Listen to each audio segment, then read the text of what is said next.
शादी के बाद भी बेटियों का अपने पेरेंट्स का फाइनेंशियली और फिजिकली हेल्प करना गलत है क्या? मदद तो सबकी करनी चाहिए। मतलब जैसे अगर पेरेंट्स को ज़रूरत हो। जी ठीक ठीक, छोड़, खुश रहो, बैठो मेरी माँ, ठीक, बैठ जाओ। हाँ तो करना, मदद तो सबको सबकी करनी चाहिए, लेकिन जैसे आजकल के हस्बैंड लोग हैं वो मना करते हैं, कहते हैं कि अब तुम्हारी शादी हो गई है तो तुम अपने पेरेंट्स के लिए अब कुछ नहीं कर सकती हो, तो फिर उन्हें इस चीज़ को कैसे समझाया जाए? क्या मदद करती थी आप अपने पेरेंट्स की? क्या मदद करते हैं अभी? मतलब जैसे कि फाइनेंशियली भी अगर कभी ज़रूरत पड़े उनको, या फिर फिजिकली उनकी तबीयत खराब है, कुछ और उन्हें तो ज़रूरत आपके है। भाई हैं? भाई है, लेकिन भाई का आजकल तो आप जान ही रहे हैं, सब शादी होने के बाद थोड़ा एटीट्यूड चेंज हो जाता है, तो बेटियां अगर रिस्पॉन्सिबिलिटी लें वो ठीक तो... है, आपकी रिस्पॉन्सिबिलिटी ठीक है, पर वो काम भाई का है।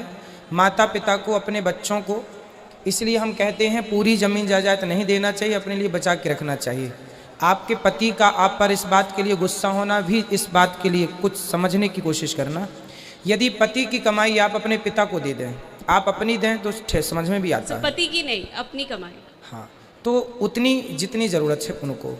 अधिक यदि बेटी अपना सारा पैसा अपने माँ बाप को देगी तो कोई भी पति गुस्सा करेगा। भाई जब उनके पास उनका बेटा है कमाने के लिए, इसलिए कहते हैं बेटी तब सपोर्ट करे जब भाई ना हो। भाई ना हो तो आपका सपोर्ट करना जायज़ है। अब आप पिता को सपोर्ट करती हैं, करना भी चाहिए, लेकिन उससे आपके रिश्ते बिगड़ रहे हैं कि नहीं? तो क्या ये सही है? क्या ये समझदारी है? फिर एक पक्ष रह जाएगा, बाप और माँ तो रह जाएगी, पति पक्ष समाप्त हो जाएगा। नहीं सर, मतलब गुरुजी फाइनेंशियली तो चलिए ठीक है, लेकिन जैसे फिजिकली भी है, पेरेंट्स को ज़रूरत है, आज उनकी तबीयत खराब है। मैं आपको फॉर एग्जांपल बताती हूँ, कोरोना टाइम में मेरे पापा एक्सपायर हो गए, उनकी तबीयत ठीक नहीं थी और मेरी सिस्टर भी हॉस्पिटलाइज थी, और सिर्फ मैं अपने हस्बैंड के पास थी और मेरी मदर मेरे फादर के पास थी। तो उस टाइम पर मेरे पति ने मुझे जाने नहीं दिया, बोला कि मतलब इतनी इनह्यूमैनिटी दिखाई है कि मुझे जाने ही नहीं दिया गया वहाँ पे। नहीं, वो और तो मैंने गलत अपने है। दोनों लोग खो दिए। शायद मैं अगर गई हो, मुझे वो बार बार रिग्रेट रहता है कि शायद अगर मैं गई होती तो मैं किसी न किसी को बचा लेती, किसी न किसी की कुछ हेल्प तो कर ही देती। कौन थे जो भर्ती थे उस समय, जो गए? मेरे पापा और मेरी सिस्टर।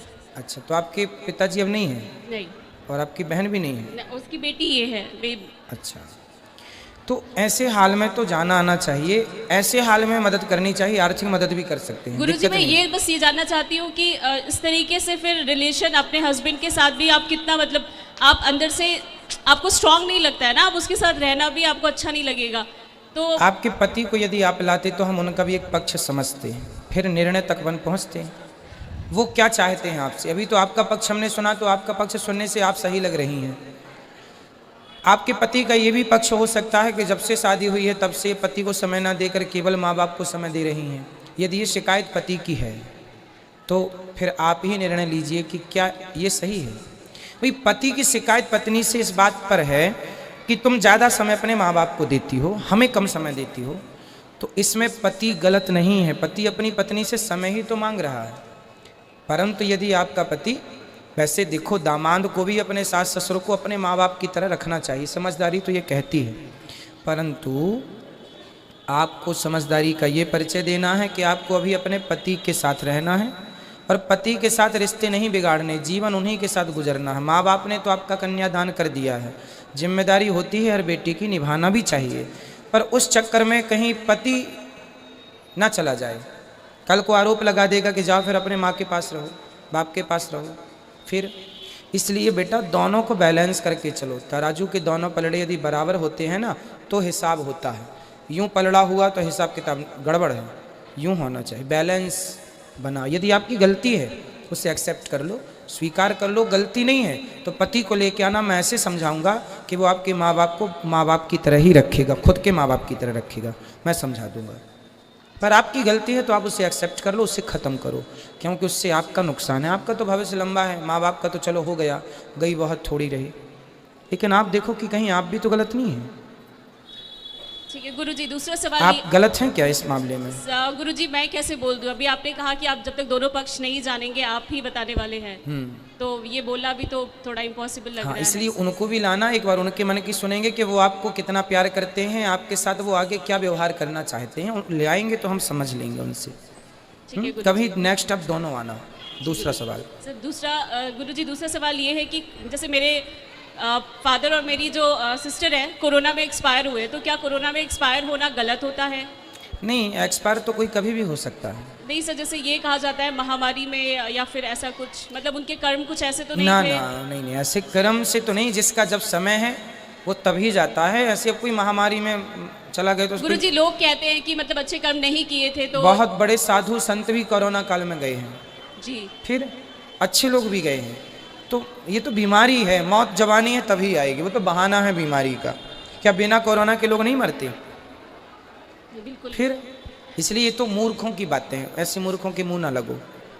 ठीक है गुरुजी। तीसरा?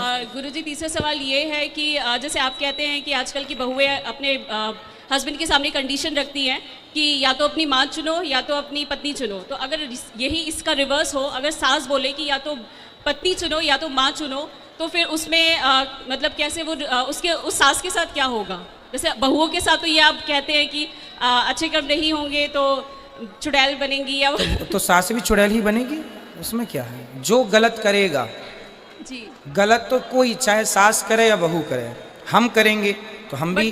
बट गुरुजी वो तो इतनी बड़ी हैं, उन्हें तो समझना चाहिए। अगर वो भी यही सवाल करें, कंडीशन रख लें अपने पुत्र के सामने, तो ये तो सही नहीं है ना? गलत, देखो गलत तो गलत ही है। किसी सास को ना किसी बहू कैसे सवाल। परिवार में जब रिश्ते हैं तो उन्हें निभाने की कोशिश करना चाहिए, ना कि तोड़ने की। या फिर रिश्ते बनाने के पहले ही समझ लो कि भाई हमें इससे रिश्ता नहीं बनाना। अब बना लिया है तो फिर निभाना ही ऑप्शन है, दूसरा कोई ऑप्शन नहीं। जी ये समझदारी सबकी है, सास की, बहू की, जेठानी की, पति की, पत्नी की, सबके लिए लागू होती है। जी गुरुजी, ठीक है, थैंक यू गुरुजी। समझदारी से रिश्ता निभाइए। गुरुजी मेरी मदर, इनको आशीर्वाद दे दीजिए। गुरुजी राधे राधे। जी। गुरुजी पति जब से खत्म हुए बहुत टेंशन रहता है, क्या टेंशन है? उन्हीं का हमेशा दिमाग पे घूमता है। अब मत घुमाइए उनमें अपना दिमाग, वो चले गए हैं, उनका समय पूरा हो गया है। अब आप अपना बचा हुआ समय भगवान में लगाकर अपना ध्यान रखो और अपना जीवन गुजारो। आपका बेटा कैसा है, बहू कैसी है, सेवा कर रही है कि नहीं? गुरुजी बेटा तो अच्छा है लेकिन बहू नहीं सुनती है। नहीं, फिर आरोप बहू पे मत लगाइए। हर माँ यही कहती है बेटा अच्छा है, बस बहू बुरी है। नहीं, कोई बहू रहती है थोड़ा कम रहती है, कोई ज्यादा रहती है। पूरे भारत में आज तक मुझे शायद कोई एक सास मिली हो जो ये बोले कि मेरी बहू बहुत अच्छी है। लेकिन गुरुजी उसके आज तक किसी सास ने नहीं कहा कि मेरी बहू अच्छी है, और किसी बहू ने नहीं कहा कि मेरी सास अच्छी है। कहने वाली होंगी तो करोड़ों में कोई एक दो। मुझे आज तक ये नहीं समझ में आया कि हर सास को बहू क्यों बुरी लगती है और हर बहू को सास क्यों बुरी लगती है, हर जेठानी को देवरानी क्यों बुरी लगती है और हर देवरानी को जेठानी क्यों बुरी लगती है। सब कैसे बुरे हो सकते हैं, एक बात बताइए। इसका मतलब बुराई किसी में ना होकर हम में होती है। इसलिए खोटा बेटा होता है, खोटी बहू नहीं होती। यदि बेटा लायक है ना तो बहू की दम नहीं है कि कुछ कह ले, कुछ कर ले। खुद का सिक्का खोटा होता है ना, तब बहू पे आरोप तो कोई भी लगा दे, मेरी बहू ने भड़का दिया। छोटा सा दूध पीता है कि भड़का दिया। तो इसीलिए गुरुजी वो तो हमारे हस्बैंड आर्मी में थे, सूबेदार मेजर थे, रिटायर हो गया। उसका हमें टेंशन नहीं है कि बहू सेवा करेगी कि नहीं करेगी। जिंदगी के लिए देके हमें बहुत गए हैं। फिर आप भगवान में हम तो चाहते हैं भगवान से ये प्रार्थना करना कि आपको किसी के सहारे की जरूरत ही ना पड़े। बस गुरुजी यही सोचते हैं, लेकिन तभी भी पति है, कभी झगड़ा हम लोगों में हुआ आप नहीं। नित्य कथा सुना करो, और भगवान की कथा सुनने से आपका जितना भी टेंशन है वो समाप्त होगा और बिल्कुल स्वस्थ जिंदगी गुजारो। ये समझो कि आपके पति भगवान हैं। आज ही की कथा में, आज की कथा आपने सुनी? हाँ, सुनी। आज ही हमने बताया, कल भी ये बात बताई थी कि पति यदि परमेश्वर हो जाए तो सबके पति वही हैं। उनसे नाता जोड़ लो, वही अपने हैं मीरा की तरह। और सबसे धीरे धीरे मन हटा लो, ना बेटा ना बहू ना पोता ना पोती ना बेटी, धीरे धीरे। और भगवान करे आपको किसी के सहारे की जरूरत ना पड़े, गिलास पानी भी ना लेना पड़े किसी से। ये प्रार्थना करो भगवान से। पॉजिटिव सोचो, पॉजिटिव रहो। आरोप किस पे लगाएंगे, ये बुरा है, ये बुरा, कोई बुरा नहीं होता मेरी माँ। मन बुरा है तो सब बुरे हो, मन अच्छा है तो कहते ना मन चंगा तो कटौती में।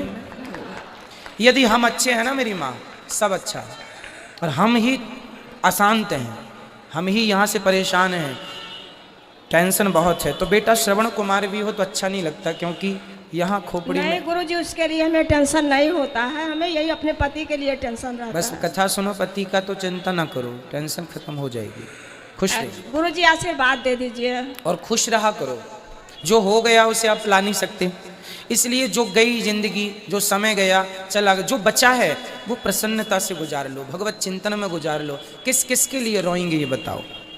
गुरु जी राधे राधे। अब खुश रहेंगी आप, खुश रहे। प्रसन्न रहियो, कथा सुनिएगा, है ना, खुश रहिए।